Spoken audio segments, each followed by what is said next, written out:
آپ نے اسٹوری یہاں تک سنی تھی جب ثنا کا ہسبینڈ آفس سے آتا ہے اور آتے کے ساتھ ہی ڈائریکٹ اپنے کمرے میں چلا جاتا ہے، اور وہاں پر ثنا کو کافی انیوژل چیزیں محسوس ہوتی ہیں اپنے ہسبینڈ کے بیہیویئر۔ اس کے آگے کی اسٹوری میں آپ کو یہاں سے سناتی ہوں۔ میرے ہسبینڈ کا جو چہرہ تھا وہ آگ کی طرح جل رہا تھا، اور ان کی سانسیں میرے ہاتھ پر پڑی۔ ان کی سانسیں اس قدر گرم تھیں، اور جب میں نے دوبارہ اپنے ہسبینڈ کی طرف دیکھا تو ان کی آنکھیں، ان کا رنگ بدل چکا تھا۔ ان کی آنکھوں کا رنگ ریڈ تھا۔ ان کی ریڈ آئیز دیکھ کر تو میں کافی ڈر گئی۔ مجھے اس وقت ایسا لگا کہ کوئی مخلوق میرے ہسبینڈ پر حاوی ہو گئی۔ میں بھاگ کر نیچے آئی، اور نیچے آ کر میں نے اپنی ساس اور جٹھانی کو بتایا کہ اوپر کیا کچھ ہوا ہے۔ وہ لوگ بھی پیچھے پیچھے میرے ساتھ اوپر آئیں۔ جیسے ہی وہ اوپر آئیں تو دیکھا کہ میرے کمرے میں کوئی بھی نہیں تھا۔ میں نے آواز دی اپنے شوہر کو، فیضان آپ کہاں پر ہیں؟ لیکن وہاں سے کوئی جواب نہیں ہے۔ مجھے لگا شاید باتھ روم میں ہوں گے۔ میں نے جا کے باتھ روم بھی چیک کیا مگر وہاں پہ کوئی بھی نہیں تھا۔ میں نے اپنی ساس کو بتایا کہ فیضان ابھی آئے تھے اور آج تو وہ جلدی آ گئے تھے۔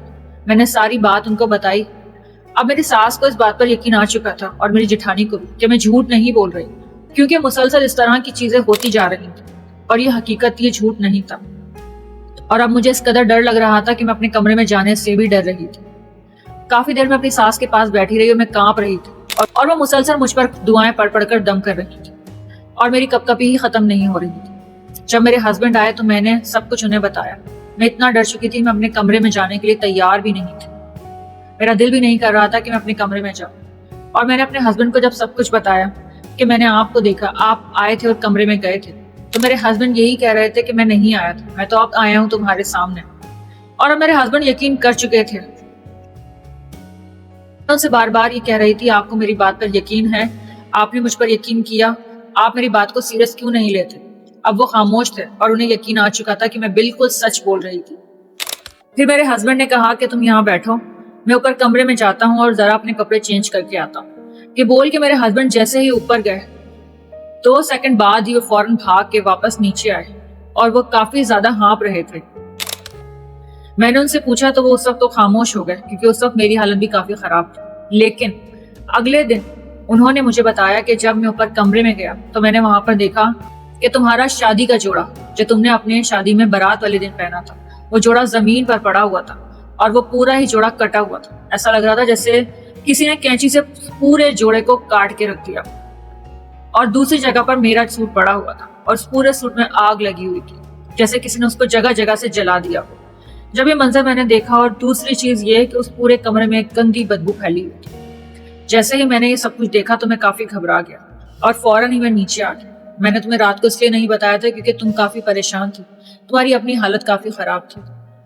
اگلے دن میرے شوہر نے ایک عالم صاحب کو بلایا، اور انہوں نے آ کے کمرے میں کافی کچھ جھاڑ پھونک کی، کافی کچھ پڑھا، اور مجھے بھی کچھ پڑھنے کے لیے دعائیں دی، اور میرے شوہر کو بھی۔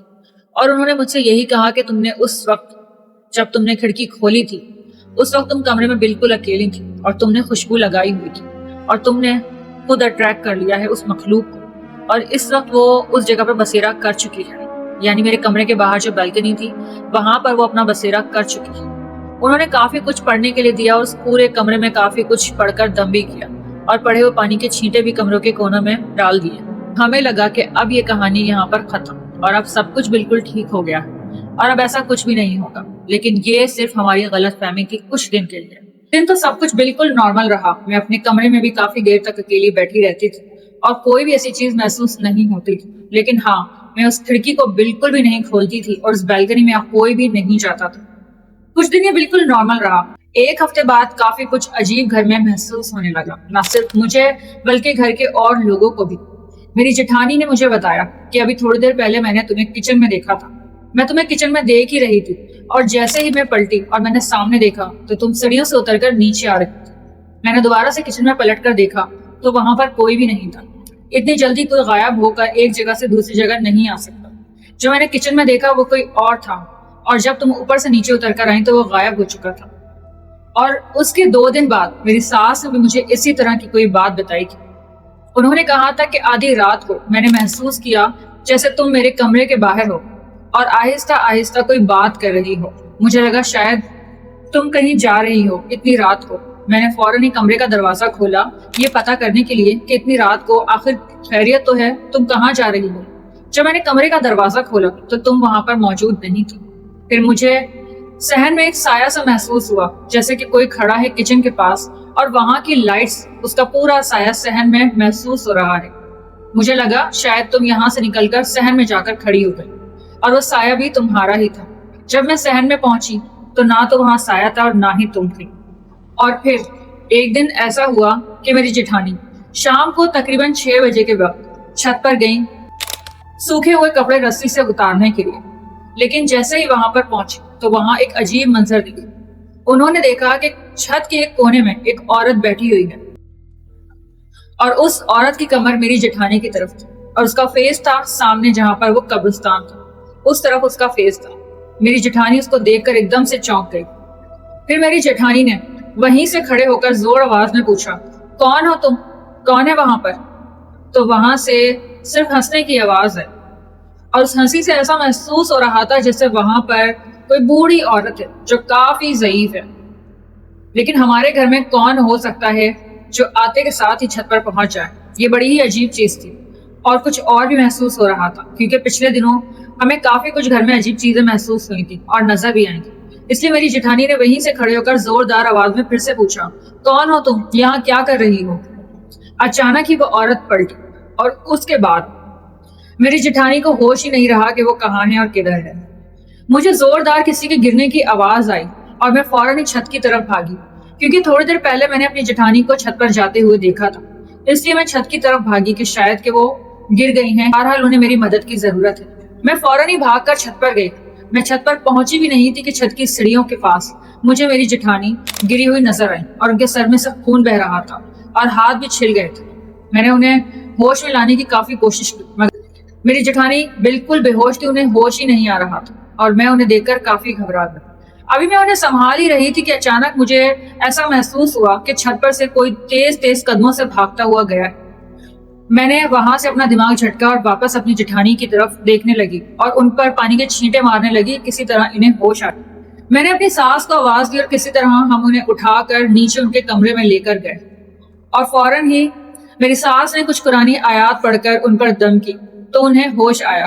وہ تھوڑی بہتر ہوئی، انہیں پانی وغیرہ پلایا، اور اس دن ہم نے ان سے کوئی بھی بات نہیں کی۔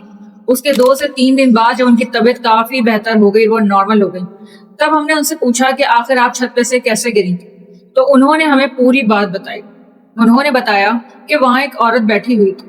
جب میں نے اس سے پوچھا کہ کون ہے وہاں پر، وہ عورت جیسے ہی پلٹی تو اس عورت کا چہرہ بالکل تمہارے جیسا تھا، اور اچانک ہی اس کا چہرہ بدلنے لگا اور اس کی آنکھیں بالکل نکل کے باہر آ گئی، اور اس کا چہرہ اس قدر خوفناک ہو چکا تھا۔ وہ ہماری چھت کے کونے میں بیٹھی ہوئی ایک چڑیل تھی جو میری طرف بڑھتی جا رہی تھی، اور میں اس قدر گھبرا گئی تھی کہ مجھے سمجھ ہی نہیں آ رہا تھا میں کیا کروں۔ میں الٹے قدموں سے پیچھے ہونے لگی، اور اسی دوران میرا پاؤں پھسلا اور میں سیڑھیوں سے نیچے آ کر گر گئی۔ میں نے خود اپنی آنکھوں سے اس چڑیل کو اپنے چھت کے کونے میں دیکھا تھا، جو اپنے بھاری بھاری قدموں سے میری طرف بڑھ رہی تھی، اور اس کے ہر قدم پر مجھے اس کے قدموں کی بھاری پن کی آواز محسوس ہو رہی تھی۔ میں اس چیز کو کبھی بھی نہیں بھلا سکتی۔ اس رات عالم صاحب کو پھر سے بلایا گیا اور پورے گھر کی چھان بین کروائی گئی۔ عالم صاحب نے پورے گھر کا حصار کیا اور کچھ پڑھنے لگے اور کچھ معلومات حاصل کرنے لگے، اور اس کے بعد انہوں نے جو بات ہمیں ہمارے گھر کے بارے میں بتائی وہ ہمارے لیے کافی پریشان کر دینے والی تھی۔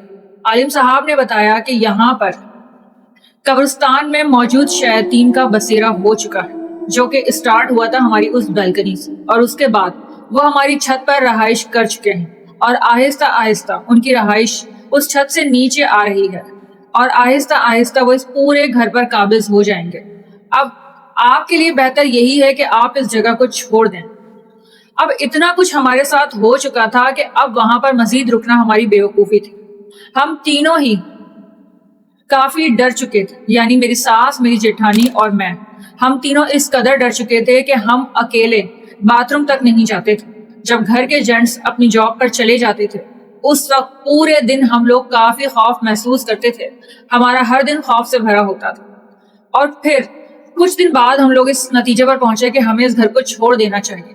ہم نے اس گھر کو چھوڑ دیا اور ہم دوسری جگہ پر شفٹ ہو گئے، اور اس کے بعد ہم نے اس جگہ پر کبھی پلٹ کر دیکھا تک نہیں۔ ثنا کی یہ سٹوری تو میں نے آپ کے ساتھ شیئر کر دی، آپ کو اسٹوری کیسی لگی مجھے کامنٹ سیکشن میں ضرور بتائیے گا، اور اگر اس طرح کی مزید ہارر اسٹوریز دیکھنا چاہتے ہیں تو میرے چینل کو سبسکرائب کر لیں، اور اگر آپ کی بھی کوئی ہارر اسٹوری ہے جس کو آپ چاہتے ہیں کہ میں اپنے چینل پر شیئر کروں تو آپ مجھے اس ای میل ایڈریس پر اپنی اسٹوری کو بھیج سکتے ہیں۔ ملتے ہیں اگلی کسی ویڈیو میں، ہیر کو اجازت دیجیے، اللہ حافظ۔